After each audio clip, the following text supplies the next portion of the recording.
माझाच्या बातमीनंतर 1,14,000 शेतकऱ्यांचा विमा कंपनीने आता स्वीकारलाय। माझाने ही बातमी दाखवल्यानंतर काही तासातच शेतकऱ्यांचा विमा स्वीकारला गेलाय। अजूनही 2 लाखापेक्षा अधिक शेतकऱ्यांचे दावे फेटाळलेले आहेत। कंपनीने दावे फेटाळण्याचं दिलेलं कारण योग्य न वाटल्यास कृषी विभाग कंपनीवर कारवाई करणार आहे। वेळप्रसंगी विमा कंपनी ब्लॅकलिस्ट करण्याचा इशाराही यावेळी देण्यात आलाय।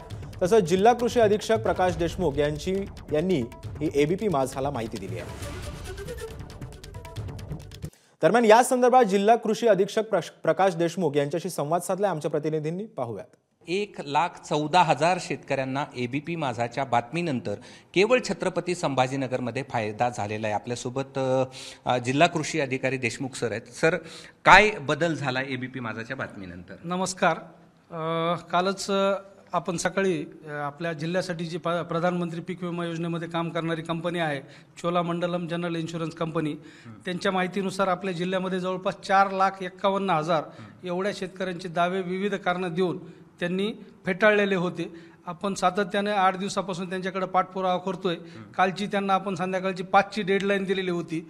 मला कारणासहित लाभार्थींनी आहे ती माहिती पाहिजे अशी आम्ही इशारा दिल्यामुळं कंपनीनं सायंकाळी 5:30 वाजता जी माहिती दिलेली आहे त्याच्यामध्ये कालच्या 4,51,000मध्ये जवळपास 1,14,000 विमा दावे कंपनीनं सायंकाळपर्यंत ॲक्सेप्ट केलेले आहेत।